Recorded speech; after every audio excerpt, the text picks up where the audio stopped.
Nations, and I'm Lucy, and I'm representing China in the World Health Organization Committee, and we're discussing malnutrition and blood safety. We've passed a few different papers on figuring out how to address the issue of malnutrition, specifically in various regions of countries as opposed to the country as a whole.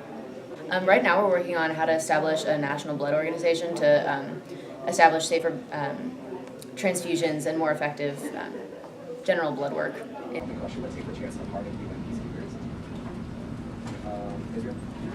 Building off of what the United Kingdom... I'm Daniel C. I am the representative from Serbia, and we are both in SPECPOL. Yeah. I'm Rad Laraji. I represent the United Kingdom. Well, currently the issue that we're working on is Crimea, the tensions between Ukraine, Crimea, and Russia. So we believe that as of now, Crimea is still part of Ukraine. It has been historically and culturally, and that first of all, more information needs to be gained. We obviously do not want them to be initially put in with Russia, as that would be very economically and socially disastrous for the people. And we are currently asking the Pew Research Center to move in order to gain more information on the issue. Additionally, we support sanctions against the Russian government, including sanctions in the military-industrial complex, to take away their right and their means of making war in Crimea and invading other parts of Ukraine, seeing as how there are protests in Donetsk, the capital of Ukraine.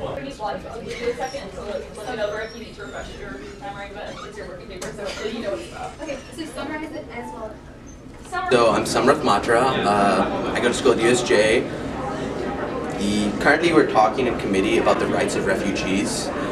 We're working on multiple resolutions, including one on basically combating the lack of funding for the UNHRC, as well as we're working on resolutions combating IDPs in many countries such as Kenya, and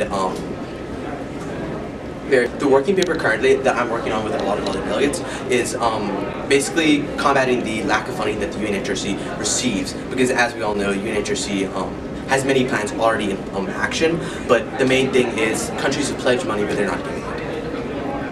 I'm Katie Grimes, Sweden, and I'm in Security Council, and today we are discussing the North Korean peninsula and the tensions with their nuclear weapons. My name is Jihadi John, and I refuse to release the United Kingdom and Japan until the UN and Security Council recognize ISIS as a state. If the Security Council suggests any form of nuclear power use, then the delegates will be killed right away. So we have 6 minutes, can't use nukes, and they die either way. Great. I don't know how fast Google it! I don't know how fast a nuke launches, but we don't have to suggest it. Korea being debated right now, just the instability in the Korean peninsula, nuclear tests, ballistic missile tests, the whole shebang basically.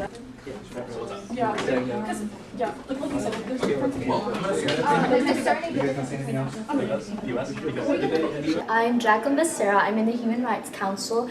We have been discussing religious freedoms, forced evictions, the rise of xenophobic and nationalistic parties, and the rights of the elderly. One that was dealing with religious freedoms that was passed at the very beginning, it dealt with actually education. One of the strong pushes is we had a huge divide in ideologies between secular and theocratic governments, and as they clashed in that divide, one thing that we could all had in common was the fact that we all wanted citizens that were knowledgeable in religious freedom, religions around the world. We believe that by educating the people, then they would have a better idea of what the religions specifically were, and that would reduce miscommunication, and that we've got to pass a resolution that instituted a UN curriculum that helped do that all around the world. They do not know from which side these locals are from, but they were familiar to the area.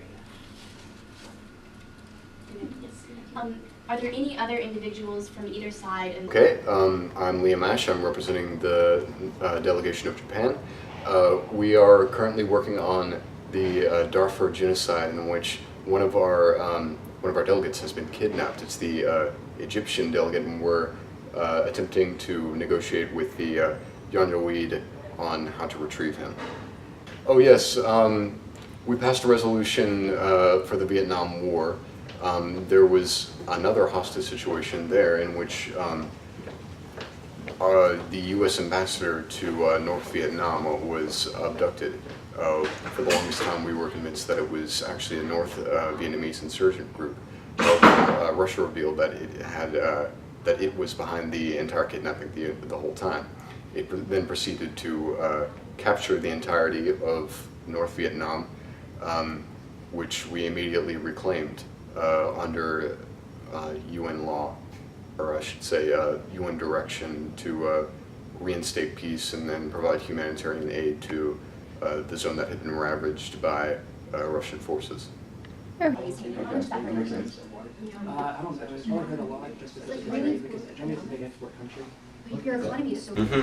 my name is Sam Cecil. I'm in the EU committee, and currently we're all talking about how to stop some of the issues that are causing so many European nations to want to secede from the EU. And specifically right now, we're talking about the Schengen Agreement, which allows people in the EU to travel freely without any checking or sort of like background checks, whatever, between the EU countries. And a lot of nations would like to get away with that rule, but still there's more competing nations who think that the rule is more beneficial. So that's what we're debating right now. If somebody's a frequent traveler, they're going to spend a lot of money on their destination because they have the financial resources to do so. My name is Xander Arnell, and I represent the delegation of Peru from Bentonville High School, obviously. And right now we are addressing rising economic crises worldwide, specifically in the area of debt. And we are about to move on to the topic of opioid production in the Southeast Asia, the Golden Triangle. So the major resolutions that we are about to address was specifically with regard to transparency of government fiscal spending as a means to check corruption, and encouraging policies that would increase economic development and in a sustainable manner, and lower debt. So government's policies that would result in less debt production. Okay. On the next. We should implement a Coast Guard patrol around the coast of Africa to where these drugs are being. Saker, Sweden, Disarmament and International Security Committee. The main topic of discussion has been terrorism and how it relates to international drug trafficking, as well as suicide bombing. We have passed, I believe it is 4 working papers, had a resolution which discussed topics to reduce terrorism through stopping the international drug trade, and we did this through limiting the chemicals which contribute to this drug trade, as well as supporting organizations such as the FATF, which give guidelines on what chemicals should be allowed to ship through.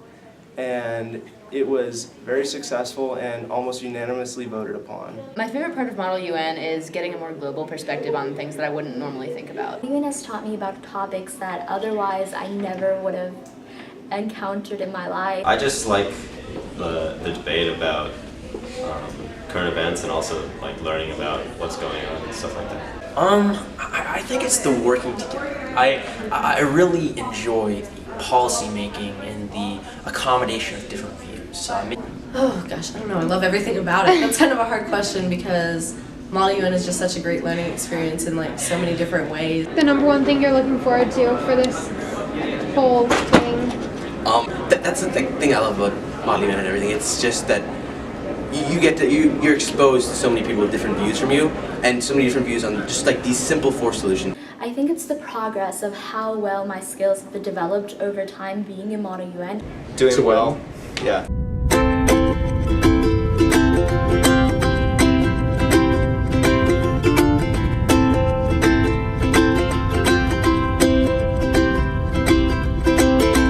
Na na na na, oh oh, na na na na.